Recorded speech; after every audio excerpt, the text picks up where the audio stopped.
Bismillahirrahmanirrahim. Terima kasih Tuan Pengerusi Majlis, para hakim yang berkarisma, penjaga masa yang setia, seterusnya rakan-rakan pewaris nusa dan bangsa. Assalamualaikum pembuka bicara. Lihatlah sekitar alam. Dunia luas terbentang, langit tinggi kebiruan, pohon-pohon kehijauan, hembusan bayu yang menyegarkan. Lestarikan khazanah alam, begitulah tajuk pidato yang akan saya sampaikan pada hari ini. Sebelum lidah menerus bicara, izinkan saya mendefinisikan dahulu tajuk pidato ini. Mengikut Kamus Dewan, lestarikan ditakrifkan sebagai mengekalkan, khazanah ditakrifkan sebagai barang-barang kepunyaan, manakala alam pula ditakrifkan sebagai segala yang ada di langit dan di bumi. Oleh itu, dapatlah disimpulkan bahawa mengekalkan ketulinan dan kesejahteraan alam merupakan tanggungjawab semua pihak. Bak kata pepatah, bulat air kerana pembentung, bulat kata kerana muafakat. Ini kerana alam perlu dilestarikan agar seluruh organisma di bumi ini dapat hidup dengan selesa dan harmoni.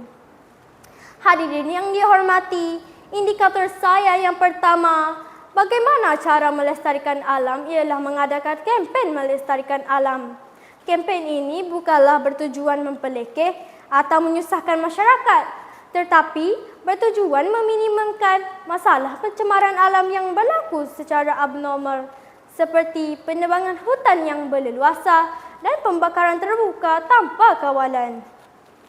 Perlakuan manusia ini bertujuan untuk menjimatkan wang dan tenaga, serta mengelakkan bebanan kos yang tinggi tanpa menyedari perlakuan ini boleh memusnahkan alam sekitar.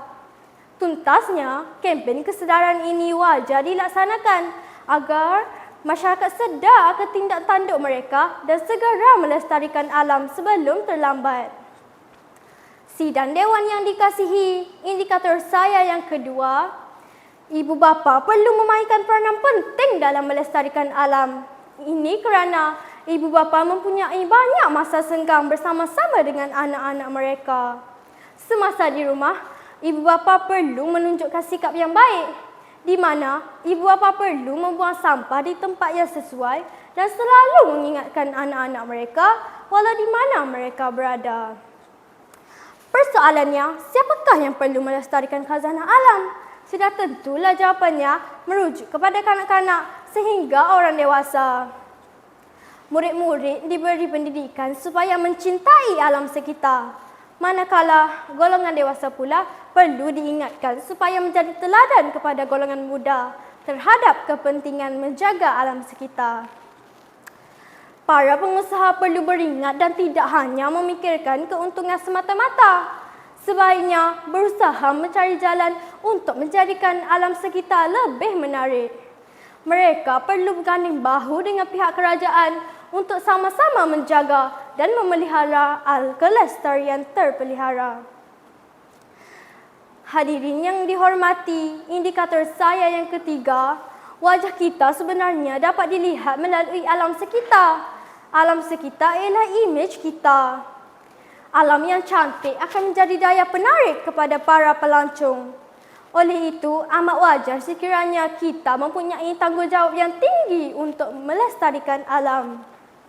Sebagai contoh, pada 7 Mac 2019 lalu, negara digemparkan dengan bencana pencemaran kimia yang belum pernah lagi berlaku di Malaysia sehingga menyebabkan lebih 4,000 penduduk di sekitar daerah Pasir Gudang terpaksa mendapatkan rawatan. Semuanya berpunca daripada sisa kimia yang dibuang ke Sungai Kim Kim berhampiran pusat bandar perindustrian di Johor itu. Malaysia juga sudah sedar tentang pentingnya memelihara alam sekitar. Sambutan Hari Alam Sekitar yang disambut pada 23 April setiap tahun yang dijadikan pada setiap tahun menunjukkan kepekaan kita terhadap melestarikan alam. Indikator saya yang keempat, media massa sebagai satu medium efektif dalam melestarikan khazanah alam. Hal ini merujuk kepada peranan media massa yang mampu mempengaruhi masyarakat, terutama remaja selaku generasi pelapis untuk melestarikan khazanah alam.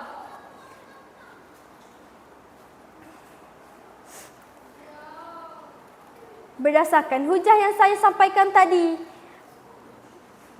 tidak dapat dinafikan bahawa masyarakat perlu menjaga alam sekitar, merupakan tanggungjawab kita bersama. Akhir kata, saya menyeru kepada semua masyarakat supaya bertanggungjawab untuk memelihara alam sekitar. Sekian, terima kasih.